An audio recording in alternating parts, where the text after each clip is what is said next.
The Meridian Station's emergency klaxons had been wailing for 17 minutes when Commander Vextal finally admitted defeat. The crystalline being's normally luminescent blue form flickered with distressed amber hues as he stared at the impossible readings on his console. "The quantum cascade is accelerating," reported Lieutenant Korth, his 6 arms working frantically across multiple interfaces. "At current rate, we have maybe 40 minutes before total system collapse."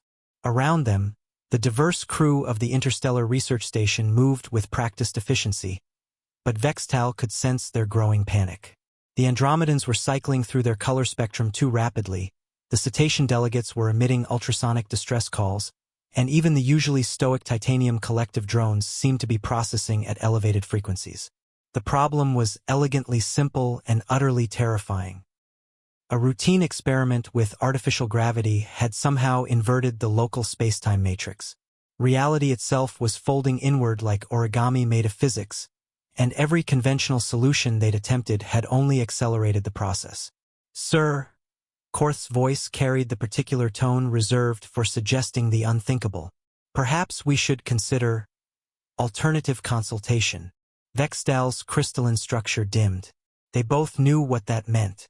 In the 3 centuries since humanity had joined the Galactic Confederation, they had earned a reputation for solving impossible problems through methods that bordered on insanity.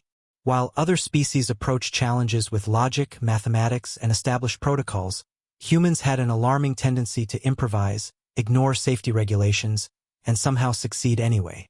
"Contact Earth," Vextal ordered, his pride cracking like his voice. "Priority Alpha transmission." The holographic display materialized within minutes, revealing a weathered human face belonging to Dr. Sarah Martinez, Earth's chief scientific liaison. Her gray hair was pulled back in a messy bun, and she was drinking something steaming from a ceramic cup, a primitive yet somehow endearing habit that had baffled xenobiologists for generations. "Commander Vextal," she said, immediately noting the amber distress patterns flickering across his form. "What's the situation?" As Vextal explained the quantum cascade, Martinez's expression shifted from casual interest to intense focus. She asked rapid-fire questions about field harmonics, temporal displacement ratios, and gravitational constant fluctuations. Most unsettling of all, she seemed genuinely excited by the problem. "Okay," Martinez said after reviewing their data. "I can see why you're stuck. You're trying to solve this like engineers." "We are engineers," Lieutenant Korth interjected, somewhat offended.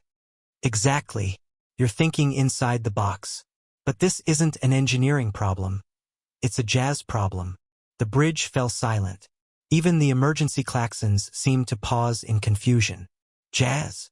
Vextal's voice rose an octave. "Improvisation. Look, your space-time is folding because you're trying to unfold it.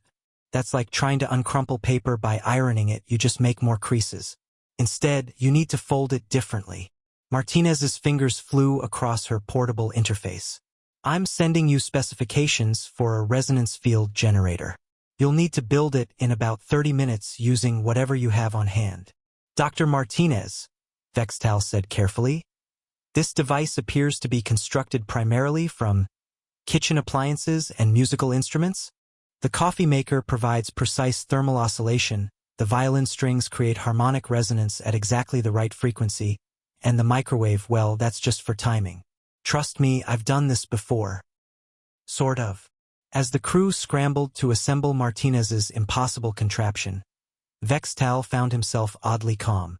Perhaps it was resignation, or perhaps it was the strange confidence that humans seem to radiate when faced with certain doom. 28 minutes later, they activated the device. The folding spacetime matrix shuddered, twisted, and then, in defiance of every known law of physics, unfolded itself into stable dimensional geometry. "How?" Vextal whispered. Martinez smiled, raising her coffee cup in a mock toast. "Sometimes the universe just needs to hear a good tune. Same time next crisis. Commander." The transmission ended, leaving the crew staring at their restored reality and wondering, not for the first time, if humans were the galaxy's greatest asset or its most dangerous accident.